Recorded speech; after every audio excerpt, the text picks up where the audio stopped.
Bienvenidos y bienvenidas a otra entrevista más de nuestra América en Palabras. Entrevistas para comprender la guerra y construir la paz. Hoy tenemos aquí en nuestro espacio a una queridísima compañera que ha venido desde Bélgica a Caracas para hablar sobre el fascismo. Se trata de Ermelinda Malcot, una querida compañera, además asidua de Tertulias en Cuarentena, de ahí nos conocemos, Exactamente. pero hemos tenido el lujo de encontrarnos en otros lugares de Asia Occidental. Así que me encanta que hoy nos veamos aquí. Bienvenida a Caracas. Sí, nuestra querida Venezuela. Ermelinda, ¿por qué te pareció importante venir a este espacio a reflexionar sobre el fascismo en este momento? Eh, ¿qué crees tú que puedas aportar desde Europa? No me gusta decirte europea porque casi me parece una ofensa en este momento del papel histórico que cumple Europa, tratándose de una mujer revolucionaria. Pero, ¿qué puede aportar una revolucionaria europea en este momento, en un espacio donde nos reunimos para reflexionar sobre el fascismo? Bueno, creo que podemos aportar varias cosas. Primero, nuestra historia que tiene que ver con la construcción del fascismo, porque lamentablemente Europa es un país que sí, ha desarrollado el fascismo y entender que el fascismo es una herramienta que tiene el capitalismo para atacar la clase trabajadora y que cuando la crisis económica llega a un punto tal que la clase trabajadora tiene que ser oprimida aún más y que en la democracia formal ya no podemos oprimirla a este punto, el fascismo entra. Y el fascismo es lo que permite bajar los sueldos, es lo que permite también callar la clase obrera y impedir que existan las organizaciones de la clase obrera y del pueblo, vamos a decir. Entonces, eso es la experiencia que nosotros tuvimos en Europa. Ahora vemos que en Venezuela el fascismo tiene otra cara porque ustedes tienen una componente más, es que les está agrediendo el imperialismo, como nuestros países europeos y sobre todo Estados Unidos. Entonces el fascismo es la herramienta que está usando Estados Unidos y sus aliados para hacer un golpe de Estado, básicamente, en Venezuela y con los mismos objetivos, oprimir el pueblo venezolano, impedir que se organicen de forma autónoma y callar a todas sus organizaciones de masas y entonces acabar con también el chavismo, que es lo que lleva a la revolución bolivariana a sus diferentes etapas. Y ese fascismo que, como tú señalas, nace en Europa, por eso te decía, me costaba llamarte europea, pero al A veces ponerle decimos, el prefijo revolucionaria europea, ahí sí pero ya tú le queda más dices a bonito. veces que somos la península de Asia. A mí me Sí, gusta mucho esa sí, es verdad. expresión.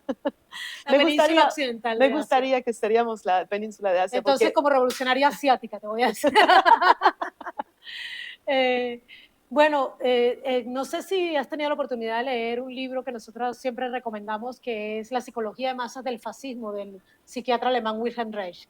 Él escribe este libro en la misma década del 30, estudiando como psiquiatra cómo es que el fascismo se fue legitimando en el pueblo y creó prácticamente, sentó las bases para eso que incluso llamaron nacionalsocialismo. Él decía que una de las herramientas que utilizó el fascismo para instaurarse en el pueblo y pauperizar y oprimir al pueblo fue utilizar el discurso de la izquierda. Por eso sí. quizás es la palabra socialismo ahí. ¿Siguen en Europa estos nuevos fascismos utilizando también algunos discursos de la izquierda? Porque al parecer son populares, se han venido popularizando, ¿es así? Mira, tienes varias cosas. Primero tiene el fascismo duro que existe en Europa. Ucrania es un ejemplo ejemplar, o sea, es ejemplar de esto en el sentido que vas a ver desfile nazi con saludos nazis, símbolos nazis. Te crees en los años 30 cuando ves lo que está pasando en Ucrania. Igual en los países bálticos.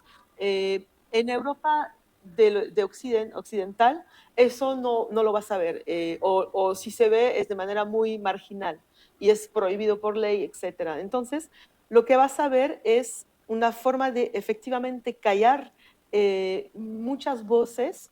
Yo creo que en Europa de Occidente todavía no hay fascismo, pero hay un movimiento de fascización, hay un proceso pero todavía no necesitan el fascismo por sí mismo para llegar a sus objetivos. Te voy a dar un ejemplo. Eh, Antes de la Segunda Guerra Mundial, en 39-40, en Francia, gracias al fascismo, bajan los sueldos de mitad. En Grecia, solamente con las medidas del FMI, las estructuras de la Unión Europea, etcétera, logran el mismo objetivo. O sea que la democracia burgués todavía permite obtener los mismos resultados que se obtenían en los años 30-40. Entonces, hay un proceso de fascización y como tú dices, que va por una propaganda y una instrumentalización de las mentes, que va también por impedir que podamos leer RT, la censura. Vemos que se encarceló a Pavel Durov de Telegram. Están cerrando más y más espacios de expresión. Julian Y Assange es otro caso Julian Assange emblemático. es una cosa horrible. O sea, entonces, lo estamos viendo también que a qué punto lo trataron con el caso de Palestina, que en muchos países está prohibido defender la resistencia palestina, incluso defender el lema de un país libre del río al mar. Entonces se están callando muchas voces, pero todavía no es fascismo porque todavía no encarcelan, no impiden que existan las organizaciones del pueblo todavía, pero lo impiden que se expresan bastante bien solamente con los medios de comunicación, controlando Todavía esto. no es fascismo, quiere decir que todavía el fascismo no es hegemónico, pero evidentemente la doctrina fascista está por debajo de Está todo eso. trabajando la sociedad de manera impresionante. Por eso es un proceso de fascización que estamos viendo y que se está desarrollando mucho. Y un problema que hay también en Europa y que fue el problema que había también en los años 30 es que en los años 30 el Partido Socialdemócrata Alemán no entendió que el enemigo no era el Partido Comunista, sino era el nazismo, y se peleó en contra del Partido Comunista. Y ahorita vemos que las izquierdas en Europa no tienen columna vertebral ideológica para combatir el fascismo. Cuando vemos que la izquierda europea no entiende que la Unión Europea está actuando en contra de nuestros intereses como pueblo y que van defendiendo la Unión Europea como vector de paz, es una lectura totalmente errónea, pero uno no puede decir otra línea sino es agente de Trump, agente de Putin, agente de Xi Jinping, que es la peor insulto que existe en Europa. Pero además tú comenzaste haciendo una retrospectiva histórica y señalaste muy bien que el ascenso del fascismo está relacionado con las crisis del capitalismo. Ajá.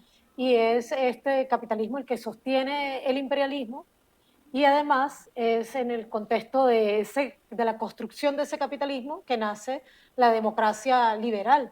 ¿Hasta qué punto podría la socialdemocracia confrontar el fascismo cuando ambos defienden el sistema capitalista? Es decir, no es que la democracia liberal pueda tener realmente las herramientas para confrontar el fascismo cuando subyace en ella la defensa del mismo sistema. No sé, Sí, ¿te hay parece muchas correcto? contradicciones en esto y también en Europa tenemos que entender que no podemos defender un paraíso en Europa, pero siendo un país imperialista.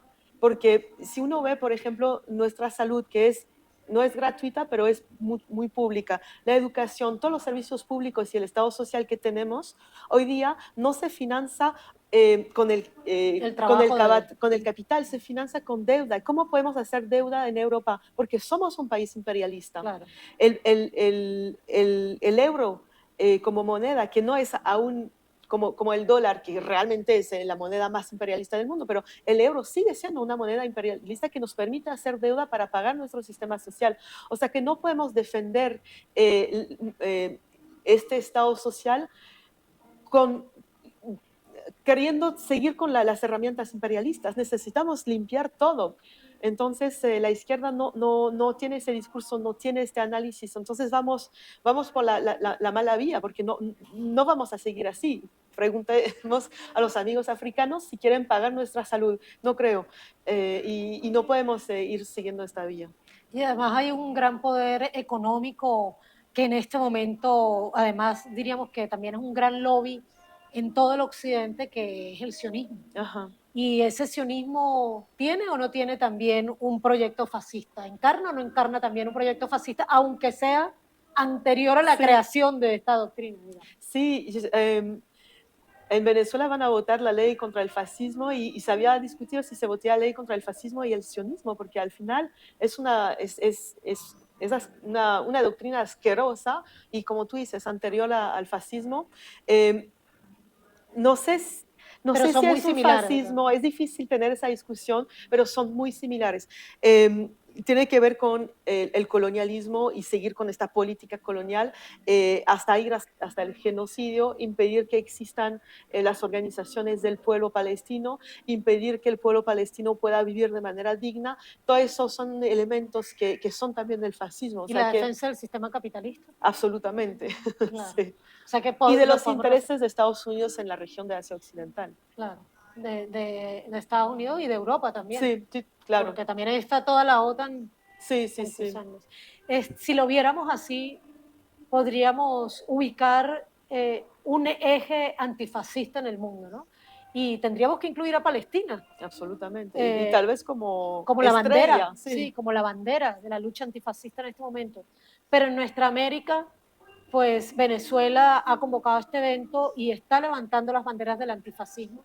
Entendemos que, por supuesto, Cuba también es una bandera de la dignidad nuestroamericana y que siempre ha confrontado estas doctrinas fascistas y ha confrontado al capitalismo valientemente tratando de construir un sistema diferente.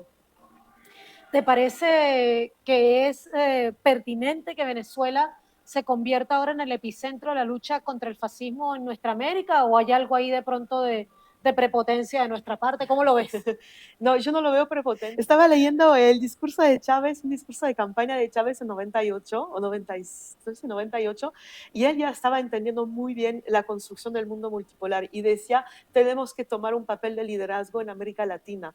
Y no es porque Venezuela es mejor que otra, es porque Venezuela tiene mucho que aportar. Primero porque tiene su historia. Venezuela ha sido el país que más ha sido agredido por la Escuela de las Américas. Muchas experiencias se formaron aquí y luego se exportaron en las dictaduras latinoamericanas. O sea que hay una historia en Venezuela. También el hecho que son, como le dicen, la joya de la corona, porque hay el gas, hay el petróleo, hay muchos recursos naturales. Entonces la agresión es aún más fuerte por parte de Estados Unidos. O sea que ustedes tuvieron que luchar mucho. Y también hay las experiencias, la construcción del sucre como moneda que no funcionó, pero fue una experiencia que lanzó Venezuela mucho antes de que se hablara de una moneda de los BRICS. La creación del ALBA, que participó, que Venezuela fue motor en la construcción del ALBA. Venezuela fue motor en muchas herramientas de liberación de la región y también de herramientas de construcción del mundo multipolar. Entonces, claro, no es prepotencia, es solamente decir, mira, nosotros tenemos esto que llevar en la mesa y con esto vamos proponiendo una internacional antifascista. Y el principio de una internacional es que todos podemos hablar desde nuestra experiencia. Tú, por cierto, acabas de llegar de Colombia, Uh -huh. estuviste acompañando la caravana humanitaria y pudiste ver los estragos que causa el paramilitarismo en los territorios colombianos. Incluso tuvimos el gran honor aquí en Huele Azufre de tenerte como nuestra reportera en el sitio. Quería preguntarte si te parece acertado decir que el paramilitarismo también es una expresión del fascismo. Sí, absolutamente. Es una manera que tiene el Estado de llevar una política fascista sin pagar las consecuencias, porque dicen no somos nosotros, son los paramilitares y no los controlamos. Y ahí tienen que trabajar conjuntamente con los medios de comunicación para que nos tragáramos la píldora de que sí, no hay nada que ver, el Estado es otra cosa, ¿no? Entonces están trabajando conjuntamente porque, como tú lo decías, el fascismo también viene con una narrativa. Entonces es lo que permite el Estado colombiano armar esta narrativa que, pobrecito Estado que no sabe acabar con el paramilitarismo, que ese es el verdadero mal de Colombia, cuando el mal de Colombia es que es un Estado corrupto, o sea, desde el principio es un Estado capitalista violentísimamente en contra de su pueblo. Palestina y Colombia son los dos países que desde 1948 y desde antes, porque es una fecha simbólica, pero ya desde antes también, están haciendo una guerra en contra de sus pueblos. Es la cara Qué bueno que feísima. lo has dicho porque Juan Manuel Santos decía que somos el Israel de América y desde el pueblo colombiano decimos, porque sabes que soy colombo-venezolana, hablo siempre en primera persona del plural cuando hablo de Colombia o de Venezuela, decimos que Colombia es a la vez el Israel y la Palestina, Palestina. de nuestra América. Absolutamente. Y la presencia del sionismo en Colombia es brutal y ahí se ve el destino común que tiene el narcoparamilitarismo típico de Colombia con el proyecto genocida y que se conecta muy bien con el proyecto genocida de Israel, que ellos ni se molestan con las narrativas y matan su pueblo con su propio ejército, aunque también tiene los colonos que tienen...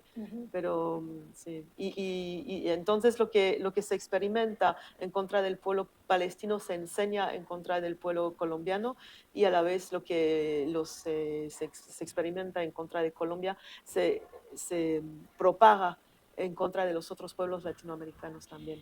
Y ahora no sé si lo sabes, pero el partido Likud de Israel firmó un acuerdo con el movimiento político 20 Venezuela, la organización política 20 Venezuela, que tiene estampada la firma de María Corina Machado, donde le ofrecen a esta organización asesoría en distintas áreas, incluyendo la comunicación, pero también en materia de seguridad. Ajá. Y esta gente de la ultraderecha, María Corina Machado, que aunque no ha sido la candidata, todos y todas sabemos que es quien realmente dirigió a Edmundo González y a todo este grupo de la ultraderecha venezolana, también han venido utilizando, por ejemplo, eslogan que utiliza Netanyahu, como la frase hasta el final. Ajá. La utiliza Netanyahu en Israel para hablar del genocidio en Palestina, dice que va a llegar hasta el final, y María Corina Machado en Venezuela dice que va a llegar hasta el final. Parece que ambos están amenazando con el genocidio. Entonces uno puede pensar que además de que hay una relación estrecha entre fascismo y sionismo, también ambos son genocidas. Sí, sí, y sí, porque el fascismo no hay ni una duda, el nazismo no hay ni una duda, y el sionismo ahora ya tampoco no hay ni una duda. Entonces, el genocidio lo utilizan para un proyecto político que es expandir el capitalismo en fase de crisis. Y en fase de crisis el capitalismo necesita oprimir más, no puede dejar ni un espacio de libertad, de felicidad, necesita que todo sea encerrado para que poner el pueblo a trabajar para ellos y a sacarle todo lo que puede. Y eso no se hace sin violencia extrema, sobre todo en pueblos como el venezolano o el colombiano, que son pueblos que luchan y que tienen experiencia de lucha y organizaciones para luchar. Es mucho más fácil, por eso Europa todavía no está en fascismo, pero en proceso de fascización. Hablo de Bélgica, Francia, etcétera, porque no hay organización de masa. Claro, y lo hemos visto en Cuba y en Nicaragua también, cómo ha tenido que enfrentarse a ese fascismo. También en Bolivia lo vimos, sí, con la dictadura de Yanine Áñez vimos... bueno, por cierto, estamos a pocas horas también de que murió otro fascista de nuestra América, que es Alberto Fujimori, fascista, genocida, un hombre además que llegó al extremo de esterilizar de manera forzada a miles de mujeres pobres por el delito de ser pobres, además de todo, pues diríamos que un hombre sumamente machista, una terrible expresión del patriarcado. Pero viendo todo esto que nos has contado, entonces yo me atrevería a sintetizar diciendo que ser antifascista es defender la vida. ¿Lo ves de ese modo tan grave o...? Sí, absolutamente, es defender la vida y también de manera política es ser anticapitalista también, es acabar con el capitalismo. ¿No se podría ser antifascista y procapitalista? No, no, porque el capitalismo siempre nos va a llevar a fases de fascismo, porque el capitalismo lleva a crisis, no hay capitalismo sin crisis y no hay crisis sin fascismo. Correcto. Qué mejor conclusión que esa. Muchísimas gracias, querida Hermelinda. Bienvenida siempre aquí a nuestro país y ojalá nos sigamos encontrando muchas veces más en Caracas y en muchos otros lugares del mundo. Sí, para llevar la lucha antifascista. Correcto. Un gran abrazo, querida compañera. Gracias por estar aquí en nuestro espacio. Y bueno, a quienes nos han acompañado el día de hoy, pues sigan viendo Hermelinda. Hermelinda, ¿tú tienes canales? Sí, tengo un canal en Telegram, Hermelinda Malcote, pero soy muy mala en redes sociales. Bueno, pero la pueden ver, además de aquí, que nos hace también algunos apoyos a Huele Azufre, como buena mujer revolucionaria sumamente solidaria. También la pueden ver en Tertulias en Cuarentena, donde aparece continuamente acompañada del querido compañero Chema Sánchez. Bueno, muchísimas gracias por acompañarnos y será hasta una nueva entrevista de Nuestra América en Palabras. Entrevistas para comprender la guerra y construir